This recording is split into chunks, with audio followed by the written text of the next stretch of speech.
guys, King Tronics here. I'll be a judge, your jury, and your analyst. And today I bring to you my top 5 teams for the upcoming Halloween Cup for Season 11. Halloween Cup has a very interesting... Well, a lot of people like the Halloween Cup. Very interesting, very fun. Lots of things out here, and the good thing is there's a lot of budget options, or because a lot of these Pokemon you probably have already built, Halloween Cup is way more fun than the Cash Cup, so y'all are gonna enjoy this cup a lot.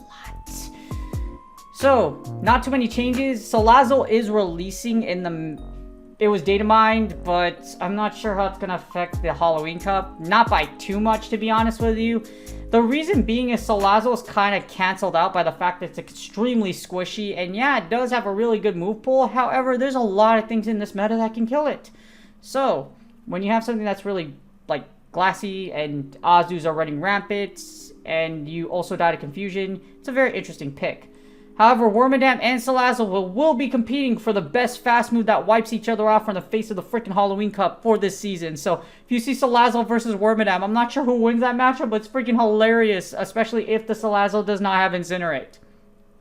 But, before we get started with my top 5 teams that I pull from, well, I'm going to introduce one that I use, the one that got me like a 10-0, and then a lot from that have really reigned supreme over the Halloween Cup last season.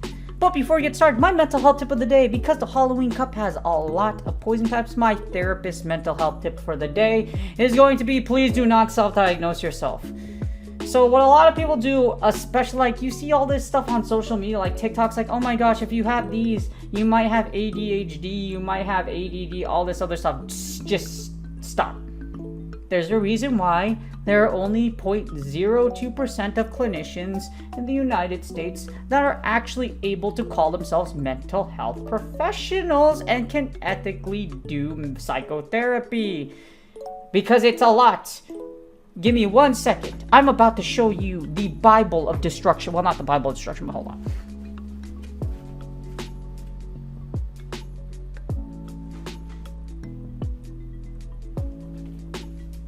So, you think your average Joe or yourself is eligible to give yourself a diagnosis? Do not self-diagnose, because look at this really thick book. This is called the DSM-5, the Diagnostic Statistical Manual for Mental Disorders. So you probably haven't heard of this. If you have, and it's not from a licensed or upcoming mental health professional, please do not listen to them, because they probably have zero experience diagnosing. As a school therapist, I have to diagnose my kids, and there's a very specific criteria you have to meet. And there's also something called comorbidity. So what comorbidity is that you can have more than one mental illness at once, and that's what comorbidity is. So you have to really be careful when it comes to comorbidity, because one thing can be a secondary thing, and then there's a whole bunch of different nonsense. If you look up your symptoms online, I guarantee you will get the worst possible mental illness for you. For example, if you look up hallucinations, all this other stuff, you're probably going to see schizophrenia or schizotypal, which is the deep end.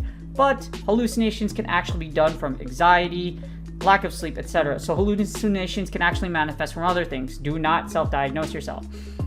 If you think you have something and it's been going on for a really long time and you think it's some serious stuff, go to your health provider and ask them if you can see a mental health professional.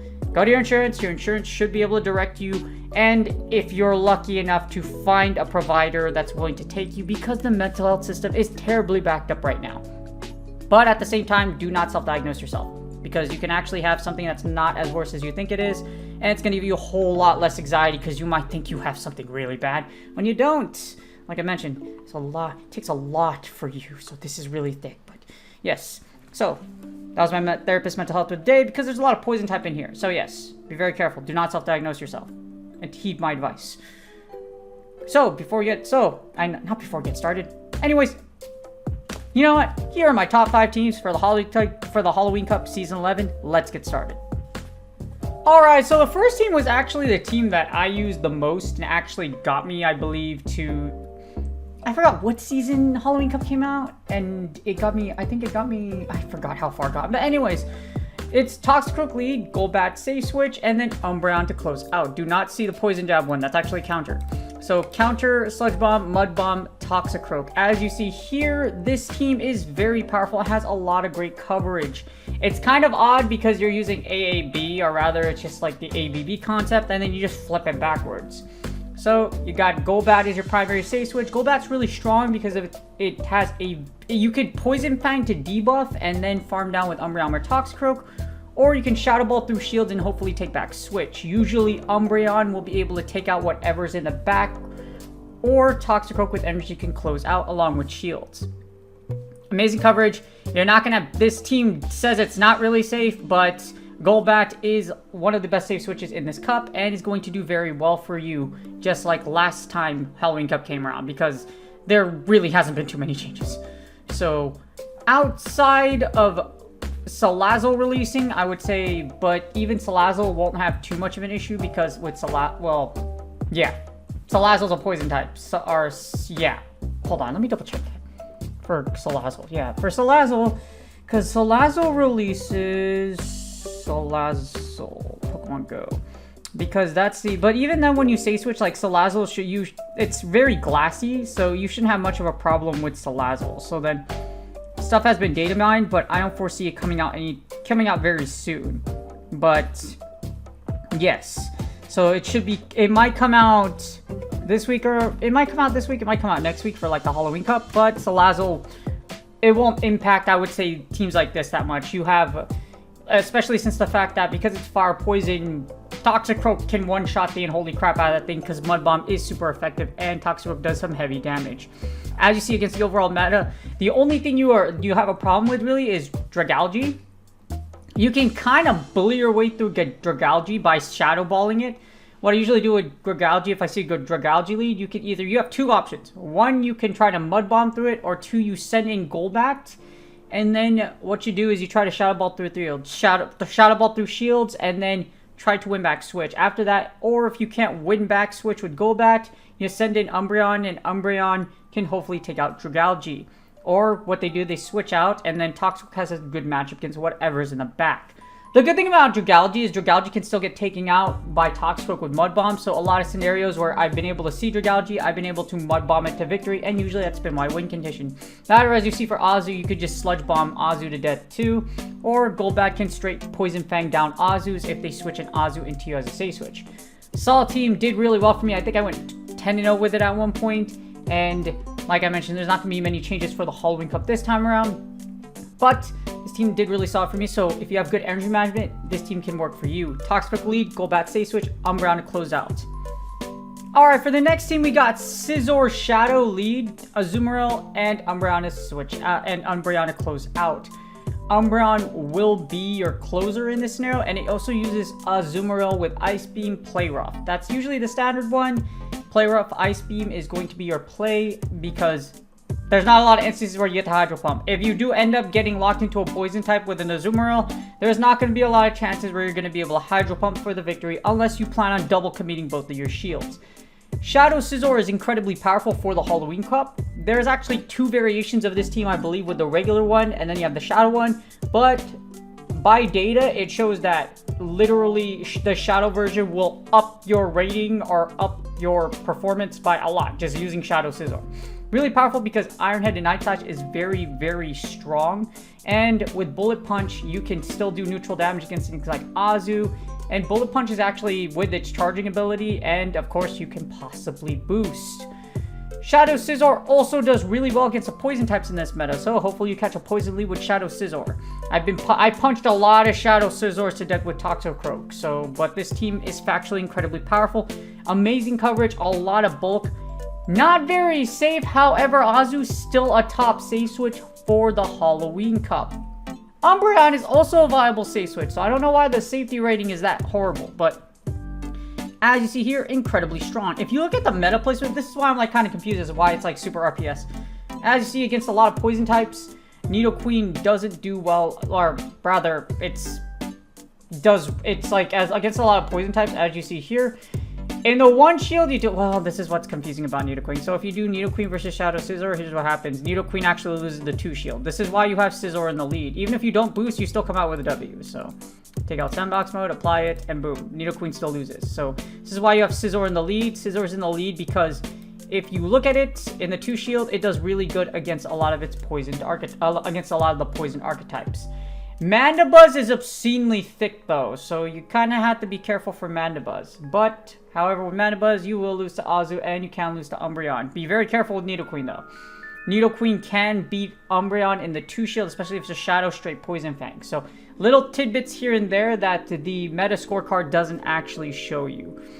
Overall, this team is incredibly strong. Shadows, your worst lead is probably going to be something thick like a Mandibuzz or an Azu. If you lose the lead here, you say switch an Azu. Try to win out switch, and then Umbreon can hopefully have a great matchup against what your opponent has in the back. And Shadow Scizor, of course, always has the potential to boost, which is really great. But, yeah. The reason why I'm concerned about Shadow Scizor is just because it's very squishy, so make sure you're very careful. And, of course, it's also a Shadow Scizor. So if you don't have one elite, if you don't have one TM'd off from a rocket event, you probably don't want to play it. It's good, but it's not that good enough for you to actually, like, really merit you, like, using a single move one or having it be really strong. It is really good for the Holly Cup, don't get me wrong, but if you don't have one, don't worry about it. There's plenty of other things that can work for the Halloween Cup instead of Shadow Scizor. Alright, for this team, this is, in my opinion, the top ABB team. The other one features a, what's it called, a Wormadam Trash XL, and I hate Wormadam Trash XL, so this, for me, this is the top team, for sure. I mean, with Wormadam Trash XL, you can still Shadow Ball through shield or possibly Earth Power it and debuff it to Oblivion or play the bait game. I've beaten Wormadams that way with double poison, but the thing about Wormadam is that it's expensive, and I am not spending for freaking Wormadam, unless it's for content, so I might, but we'll see. But, to put out there, the reason why Wormadam is really good in this cup is because of the poison running rampant. That's why you have a lot of teams that like target Wormadam, like this is why you have Mandibuzz in the lead to hopefully catch Wormadam in the front. And then, or you can, you win rock, paper, scissors, or put Wormadam in place with Mandibuzz in the back. Mandibuzz is carrying Air Slash versus Snarl. I think Air Slash is much better. Air Slash does give you a lot more play against the fighters. You still get Stab and Blip for a slow Mandibuzz, but you also do neutral damage against things like Wormadam, or you could choose to do Snarl and then beat down your opponent. But this team, this team's a lot, as far as like generalism goes, as you see here, B's across the board. So generally it does really well against multiple different combinations. I've played double poison against Wormadam and I've still come out with W. So Wormadam is not beatable, it's just super annoying and it's absolute trash. Golbat will be your safe switch, Nidoqueen to close out. You can throw Nidoqueen into some things. For example, if you win the lead and they throw Umbreon safe switch into you, Nidoqueen with Poison Fang can take out Umbreon pretty comfortably as long as Umbreon isn't carrying Psychic. So just keep that in mind. Or you're going to have to double commit shields to Psychic and hopefully you can come out with a W. Golbat's going to be your primary safe switch for this team, and then Mandibuzz and Nidoqueen with shield can hopefully close out. There's a lot of stuff you could do with debuffing and whatnot, so that's what makes Poison Fang so good in this meta. Super high threat score for the fact that Ninetales with Weather Ball is your Nurse Nightmare. There are ice types in this meta, as in Ninetales and Frostless.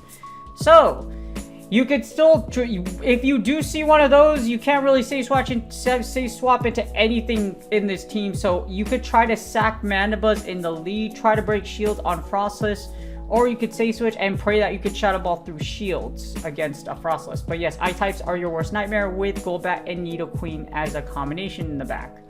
So super high threat score, but despite the fact that there's a lot of things that can beat this team, it's still somehow performed at, I believe, top 4.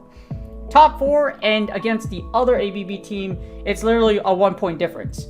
And way more people use this team than the other team, because not a lot of people have Wormadam XLs, so Alex Data, this team's still very powerful. Mandibuzz, double poison. This wasn't the most popular ABB team. A lot of people used the next variation I'm about to show you in Go Battle League. Like, I saw a lot of reports on it, and it was still a top team. So, this is just one option. So, if you don't like this one, you could use the second one. Alright, this team features Umbreon, Nidoqueen, and Toxicroak. Remember I said the other ABB team? Well, this one was actually being very widely used. And a lot of people were mad that Toxicroak Nidoqueen was in the back row, or Dark Double poison in general. Well, here's the thing, and here's what sucks. Wormadam. If you see Toxicroak against Wormadam, it's one of the worst things in the world, so your safe switch in this instance will be Nidoqueen. Nidoqueen is going to try to break as many shields as possible, and also what's unique about this team, it has Stone Edge. So Stone Edge is absolutely, well, Stone Edge is basically here so that you can take out the flyers. Along with that, Stone Edge is, with Nidoqueen at least, it does a pretty hefty amount of damage, and a lot of people won't really expect it. Even though in the 2-shield scenario, you can kind of straight Poison Fang down some flyers, so kind of odd, but Stone Edge is really good. And I got Stone Edged a lot, so it's not bad. It's happened to me a lot of times, so yes. Overall, this team is very powerful, amazing coverage, and great stats across the board. Really great combinations against a lot of the meta.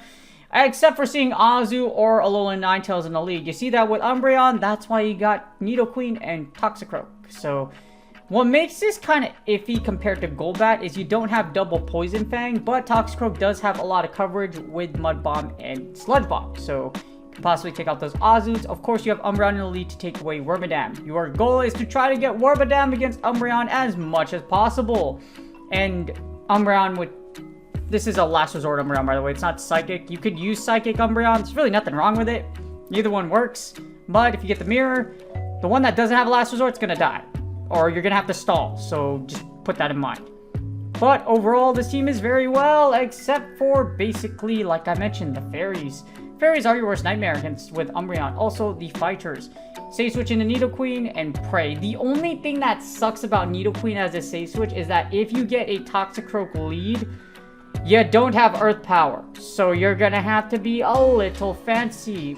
With a lack of Earth Power, Stone Edge, basically which Nidoqueen will get walled by a Toxicroak. Toxicroak resists Poison Fang, Poison Jab. It also resists Poison Fang and as well as Stone Edge, because Rock is resisted by fighting. So be very careful. Despite that, this team was running rampant, like a rabbit in heat. No, seriously, like. What's a good anime to compare to Poison? I don't know. Maybe, a toxic anime. Maybe... What was it? What's the one we can... Oh, what's the one with... God, I'm so dumb. Like, oh my god, am I really gonna look this up right now? No, seriously. What's a very toxic anime? Whatchamacallit? Tokyo Ghoul. There you go. Tokyo Ghoul. Tokyo Ghoul or Parasite. Very gory, very toxic anime. Yeah.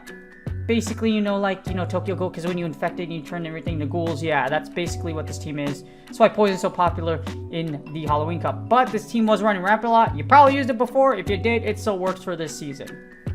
And for the most powerful team for the Halloween Cup, it is this one. Nidoqueen Shadow, Azumarill, and Sableye. So Shadow Nidoqueen has this disgusting ability to double... It wins against Umbreon and 2-shield, basically.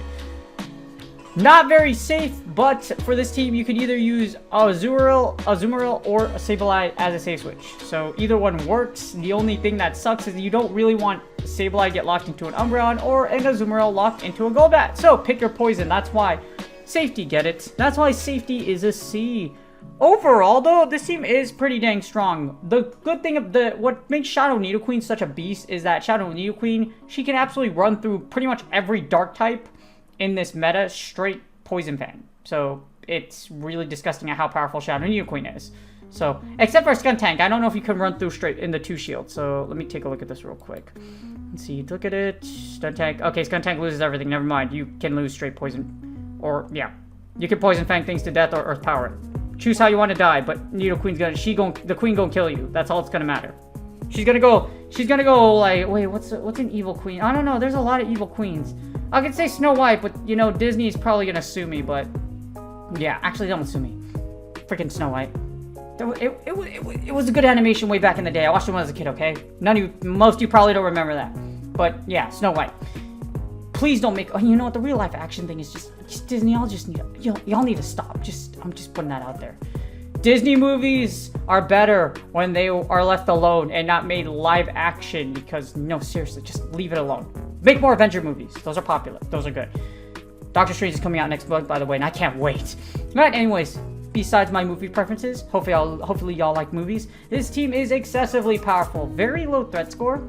And you can either force your way through with Shadow Nidoqueen, or if you get a hard losing lead against Golbat, again, you got Azu and Sableye. Azumarill does carry Ice Beam, so as you see, this is Hydro Pump Ice Beam, so this is to take out that Golbat or to break as many shields as possible. So what you're going to do, you see Golbat, Safe Switch into Azu. Azu's pretty much going to be your primary Safe Switch. Sableye, you can farm down a Golbat, and hopefully Sableye and Nidoqueen down with shields can close out your opponent. Very powerful team. Shadow Nidoqueen is deadly and very, very strong against this overall meta. And again, against the dark types, you have that Poison Fang debuff ability. Really solid team, and again, it was the strongest team overall. And I think the rating, as you see for rating wise, it was at 561, which is pretty ridiculous considering the Azu Umbreon or Azu Sableye. As many things that can trap Azu in the back, this team statistically is the most powerful team for the Halloween Cup the last time was around, and will still perform very well this time around. Again, there's going to be minimal changes, even with Salazzle releasing. In fact, Salazzle, well, you're going to be running Poison Fang on it, but yes, Salazzle, it's going to be a very interesting if Salazzle does in fact release at the same time, well, as the Halloween Cup when it goes on, but that's probably what's going to happen, so... But still, there'll be minimal changes. Salazzle's very squishy, and Shadow Nidoqueen is a beast.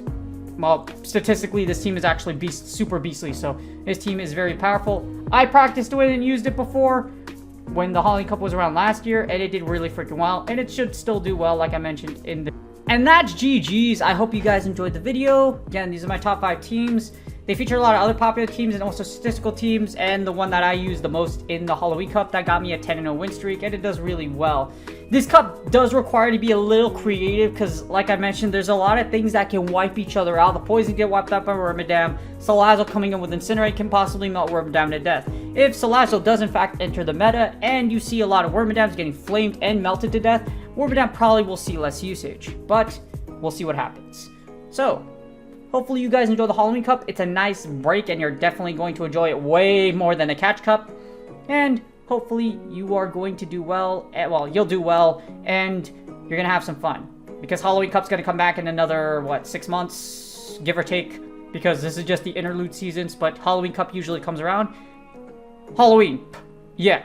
Anyway, Soul Eater is a great Halloween anime. So if you want something about Halloween, centered around Halloween, I would say Soul Eater is a really great anime. Do me a huge favor, like and subscribe. It's totally free. And also comment for the algorithm. I really do appreciate you, those of you that comment. I do take my time to either like comments and or respond to them. So for those of you that are doing it, I really do appreciate y'all. And also, I do stream on Twitch Saturday, Sunday, Monday, Tuesday, 6:30 to 7:30 PST. So if you guys want to say hi, I see a lot of my YouTube community on there. I really do appreciate y'all. It makes my day. Good luck on your Go Battle League sets, and I will see you guys on the next video. Also, you can easily subscribe by using that box at the bottom right. I always forget to mention that, but yes, good luck on your Go Battle League sets, and I will see you guys on the next video.